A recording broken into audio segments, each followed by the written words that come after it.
ప్రజాస్వామ్యంలో విమర్శలు, ప్రతివిమర్శలు సహజం. సిద్ధాంతాలు, విధానాల ఆధారంగా విపక్షాలు అధికార పక్షాన్ని, అలాగే ప్రజాప్రతినిధులు ప్రత్యర్థులను విమర్శించడం రాజ్యాంగం కల్పించిన భావ ప్రకటన స్వేచ్ఛలో భాగమే. అయితే ఈ విమర్శలు రాజకీయ పరిణితిని, సంస్కారాన్ని ప్రతిబింబించేలా ఉండాలి తప్ప వ్యక్తిగత దూషణలకు, స్థాయి దిగజారే వ్యాఖ్యలకు వేదికగా మారకూడదు.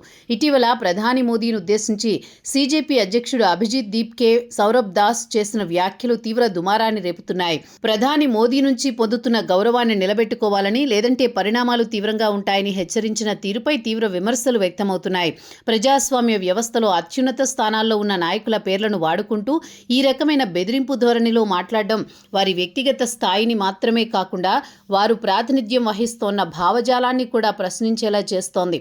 గతంలో రాజకీయాల్లో తీవ్రమైన విభేదాలుండేవి, కానీ నాయకులు మాట్లాడే భాషలో ఒక గౌరవం, నియంత్రణ కనిపించేవి. దురదృష్టవశాత్తు ప్రస్తుత సోషల్ మీడియా యుగంలో ఎవరెక్కువ ఘాటుగా మాట్లాడితే వారికి అంత ప్రచారం అనే సంస్కృతి పెరిగిపోయింది.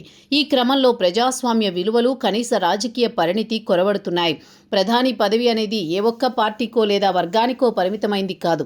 దేశ ప్రధాని మోదీ కాక్రోచ్ జనతా పార్టీకి ఇచ్చిన గౌరవాన్ని సదరు నాయకులు నిలబెట్టుకోకపోతే ప్రశ్నించడానికి పద్ధతులున్నాయి. కానీ స్థాయి మరచి బెదిరింపులకు దిగడం వల్ల అంతిమంగా నష్టపోయేది ప్రజాస్వామ్య స్ఫూర్తి.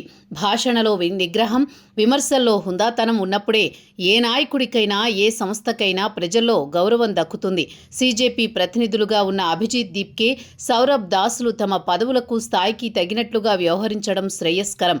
వ్యక్తులను లక్ష్యంగా చేసుకుని చేసే ఇటువంటి చౌకబారు విమర్శలు, హెచ్చరికల విల్లువకు స్వస్తి చెప్పినప్పుడే ఆరోగ్యకరమైన రాజకీయ వాతావరణం సాధ్యమవుతుంది.